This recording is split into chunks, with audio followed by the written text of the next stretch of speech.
दोस्तों, आप सबों को वो दृश्य याद होगा। वाशिंगटन डीसी का एक शानदार इमारत, नाम था रीगल बिल्डिंग। मंच पर थे नरेंद्र मोदी। जैसे ही उन्होंने कहा कि अब H1B वीजा के लिए भारत जाने की जरूरत नहीं है, सब अमेरिका में ही रेन्यू होगा। पूरा हॉल तालियों से गूंज उठा। तालियों, नारे लगे और अगले दिन गोदी मीडिया की हेडलाइन, मोदी ने बदल दी दुनिया। लेकिन सवाल ये है कि क्या सच में दुनिया बदल गई, या फिर ये वही कहानी थी, तालियों की गूंज और जनता के लिए हकीकत बिल्कुल अलग। दोस्तों, आज की इस वीडियो में हम लोग समझेंगे कि H1B वीजा क्या है। इसे हम आसान भाषा में समझेंगे। H1B वीजा लागू हो जाएगा तो भारत पर क्या प्रभाव पड़ेगा, कंपनियों के इसके बारे में क्या राय है, वो सारी चीजें पर हम लोग बात करेंगे। मोदी जी की विदेश नीति पर बात करेंगे। तो वीडियो के अंत तक जरूर देखिएगा ताकि आपको सारी चीज पता चल सके। चलिए वीडियो को शुरू करते हैं। अब जरा समझते हैं कि ये H1B वीजा है क्या। देखिए, इसे आप ऐसे समझिए जैसे एक पासपोर्ट का मुहर जो आपको अमेरिका में काम करने की इजाजत देती है। खास तौर पर इंजीनियर, IT सेक्टर, डॉक्टर, ऐसे पेशावर लोग इस वीजा पर जाते हैं। हमारे देश के लाखों युवा हर साल सपने देखते हैं कि अमेरिका जाकर काम करेंगे, डॉलर कमाएंगे और घर वालों की जिंदगी बदल देंगे। पहले इस वीजा का रेन्यू कराने का खर्च था करीब $1000, यानी लगभग 80 से 85 हजार रुपये। ये रकम भी कई परिवारों के लिए भारी थी, लेकिन फिर भी किसी तरह से लोन लेकर पढ़ाई करके लोग ये सपना पूरा करते थे। अब आइए 2025 के हकीकत पर। अमेरिका के पूर्व राष्ट्रपति डोनाल्ड ट्रंप ने एक नया नियम लाया। नाम रखा है प्रोजेक्ट फायरवॉल। नाम सुनकर आपको कंप्यूटर का सुरक्षा सिस्टम याद आया होगा, लेकिन इस बार फायरवॉल वायरस नहीं रोक रहा, बल्कि भारतीय इंजीनियर को रोक रहा। नए नियम के मुताबिक अब वही वीजा जिसकी फीस $1000 थी, उसकी सालाना फीस हो गई है $1,00,000। जी हाँ, आप सही सुन रहे हैं। हर साल 83 लाख रुपये आपको देना हो। सोचिए, ये फीस है या किसी क्रिकेटर का नीलामी। इतने पैसे में तो पटना, आरा, बक्सर में 3-4 मकान तो आराम से ही हो जाते। अब सवाल ये उठता है कि ये पैसा देगा कौन। कंपनियां साफ कह रही है कि हम इतना खर्च नहीं उठा पाएंगे। अगर उठा पाएंगे भी तो आपकी सैलरी से काटेंगे। मतलब नौकरी बची तो तनख्वाह आधी हो जाएगी। इसलिए अब अमेरिका में काम कर रहे भारतीय इंजीनियरों के सामने सबसे बड़ी दिक्कत खड़ी हो गई है।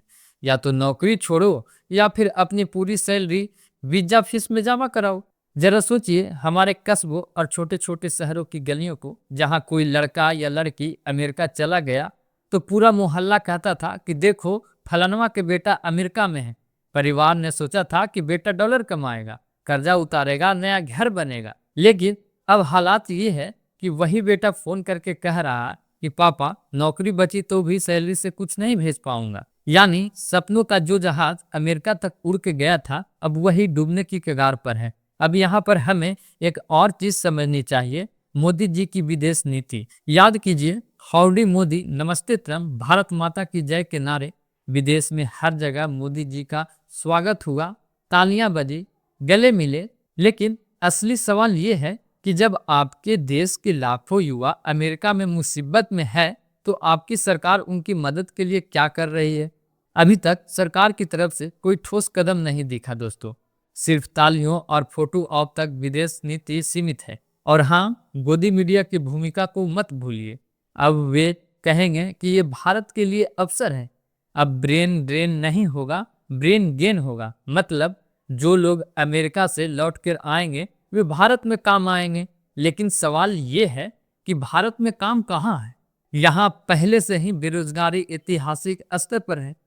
तो क्या अमेरिका से लौटे इंजीनियर घर बैठकर ब्रेन गेन करेंगे? अब जरा सोचिए, इसका असर भारत पर कैसे होगा। जो भारतीय इंजीनियर अमेरिका में काम करते हैं वे हर महीने अपने घर पैसे भेजते हैं। यही पैसा गांव में नया मकान बनवाता है, बच्चों की पढ़ाई में लगता है, दुकान की बिक्री बढ़ाता है। अब अगर इंजीनियर की सैलरी ही कट गई या नौकरी ही चली गई तो ये पैसे भारत आना बंद हो जाएगा। मतलब अमेरिका का नियम सीधे पटना, आरा, मुजफ्फरपुर की गलियों तक असर डालेगा। तो अब सबसे बड़ा सवाल यही है कि क्या हमारी सरकार इस पर अमेरिका से बात करेगी, क्या मोदी जी जो हर मंच पर अपने इंजीनियरों की तारीफ करते थे, आज उनके लिए खड़ा होंगे, या फिर वही होगा, तालियां तो गूंजेगी लेकिन जनता को सिर्फ बेरोजगारी मिलेगी। दोस्तों, आज हमें एक बड़ा सबक सीखना चाहिए। तालियां गूंजती है लेकिन पेट नहीं भरती। तालियां सुनकर हमें लगता है कि सब ठीक है, लेकिन असलियत कहीं ज्यादा कठोर होती है। विदेश नीति का मतलब सिर्फ तालियां नहीं, बल्कि अपने नागरिकों की सुरक्षा और भविष्य की गारंटी होती है।